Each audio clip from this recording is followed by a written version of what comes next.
The yLato in Brazil has been showcasing immense talent, and today we are highlighting one specific lane. Their team has been dominating through the entire tournament and they have been the solid backbone of every match. Who else other than B4 Esports Dragon Lane could I be talking about? Say hello to ySacer and carliTo, as they're going to teach us the following: how to abuse Xayah and Rakan's power in lane, snowballing from that, finding the perfect angle for an engage, and how to turn Xayah into an offensive monster of a champion. At the beginning of this game, ySacer was given the opportunity to get the very last pick in the draft. Looking at the enemy team composition, you can notice a very apparent theme. They want to go in. Using that information and the fact that carliTo already locked in Rakan to his advantage, ySacer knows exactly what to pick. Xayah. This champion loves to fight enemies that run into her, and with carliTo's Rakan next to ySacer's Xayah, it's not even a problem if the Xayah has to run at the enemy. Thanks to Rakan's immense power in the form of engaging with his ultimate and second ability, it's an easy feat for Xayah to follow up. Now let's briefly talk about the unique interactions between those two champions and how they help B4 Esports on their way to victory. Rakan's third ability grants Xayah an increased shield compared to other targets, and whenever Xayah uses her second ability while being close to the Rakan, its effect is also transferred to the Rakan player. Taking that into consideration makes it really dangerous to fight them on level 1. Thinking about this, what about trapping or fighting the enemy in the early game? Exactly that Xayah is taking advantage of. The Lucian makes a crucial spacing mistake and disrespects the relative engage range of B4 Esports Dragon Lane. As carliTo's grand entrance hits Xayah's Lucian, ySacer immediately activates his second ability, Deadly Plumage. This forces Lucian to skill and use his third ability to escape certain doom. With that done, Xayah lost any possible agency in his own lane. Never disrespect Xayah and Rakan's early game. You'll regret it. Why though?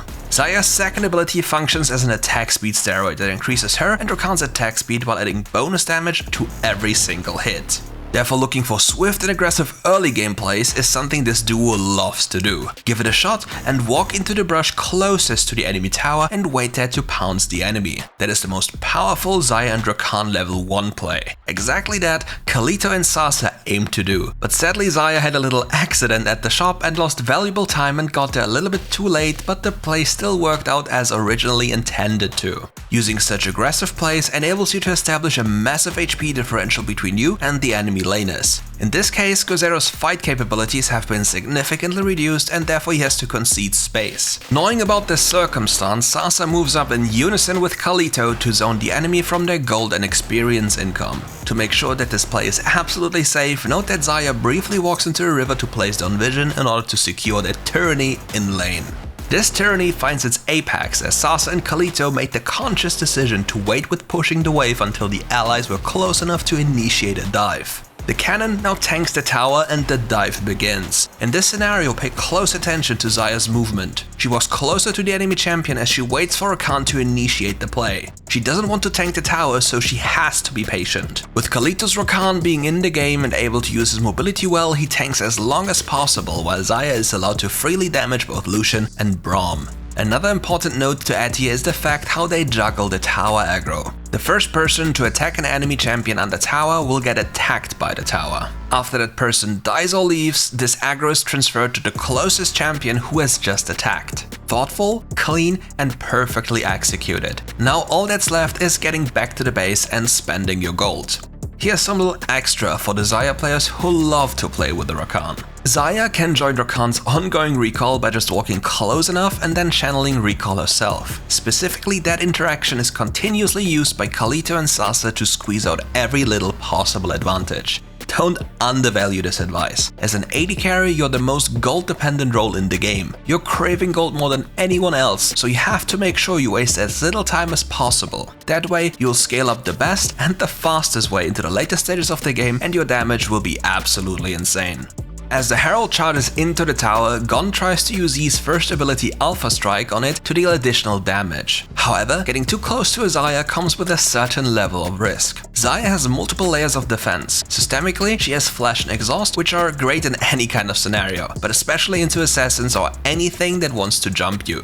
In the following case, note how Xayah responds immediately with a neat little combo. ySacer casts his first ability, throws out an auto attack and then swiftly recalls his feathers to root the Yi. The damage is done and carliTo grasps this opportunity to find an immaculate engage with his ultimate ability, the quickness, and his second ability, Ground Entrance. Playing off of that initiation, Xayah makes her way forward. Now take a good look at the enemy's champions. Unless she is locked down immediately and bursted within that frame of crowd control, it is impossible for FHG to deal with ySacer. In an act of frustration to save the game, the Crocodile tries to get on top of Xayah. Brilliant clarity of mind, however, shatters Full House Gaming's hope entirely as ySacer reads the move, responds to the move, and turns the table into his favor. This highlights the perfect use of Xayah's ultimate ability. Whenever you expecting the enemy to jump and crowd control you, you should use Featherstorm to deny that. That way you create space for yourself, your team, and threaten the enemy team at the same time. If they recklessly chase after you, they'll be torn apart by the onslaught of feathers. And if it ever got risky, there are still the previously mentioned multiple layers of defense in the form of flash and exhaust. With the fight over, it's time to reap the well-deserved rewards. The inhibitor tower is taken down and the never-ending pressure on that Baron lane is going to stream into the enemy's base.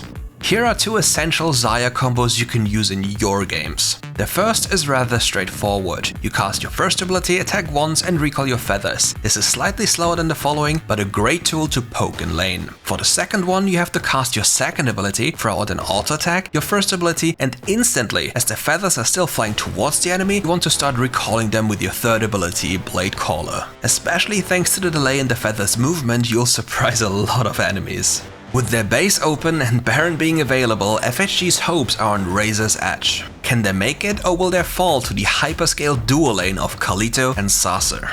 The fight unfolds and carliTo showcases why Rakan is such a dangerous support. Casting the quickness to gain more movement speed and then using the ground entrance into the enemy team make up for the perfect engage. In order to save his team, Thigh throws his glacial fissure towards the rest of B4 Esports. ySacer is zoned for a brief moment by this, but covers up Xayah's signature weakness in terms of mobility with the Protobelt enchantment to close the gap. Thanks to that enchant, you can be more aggressive and you gain the ability to change the angle for your Blade Caller in high pressure situations. As Morgana intervenes to stop carliTo's and ySacer's deadly onslaught, they prove great situational awareness and take a step back. A brief moment later, every threat for the Xayah is gone and she can change gears. Xayah isn't only a purely defensive champion. No, that's just a typical way of playing her. What you see now is ySacer's way of piloting Xayah.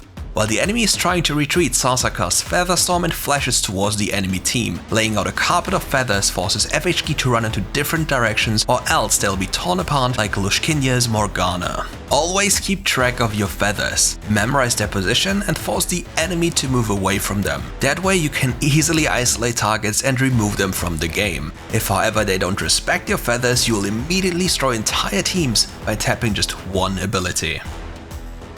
Baron in the back, Baron lane inhibitor taken, and nothing else on the map, it's time for ySacer to end the game. Making up for Xayah's key weakness in the form of mobility, Rakan closes the gap for Xayah while she is utilizing the Protobelt enchant at the same time. Charmed and nicely grouped up together, ySacer is able to unleash his wrath and throws feather after feather to ruin FHG's dreams.